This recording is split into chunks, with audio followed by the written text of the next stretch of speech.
Ons gaan nog by die praktiese oplossings kom om deurbrake te kry, maar ek wil net weer iets vasmaak hier by jou. Vandat ons gebore is ons geprogrammeer om slaafs 5 gode in ons lewe te aanbid en voluit te volg. En dit is ons ore, ons oë, ons reuk, ons smaak, ons gevoel, ons 5 sintuie. Dit is vir ons gegee as die waarheid, as die feite.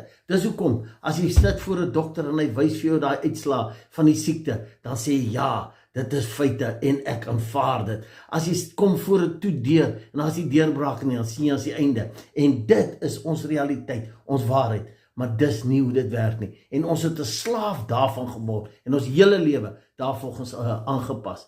Jou verbeelding, dit is die enigste waarheid wat dit is. Hang af, wat is die fondasie van jou verbeelding? Is dit die feite en die realiteite?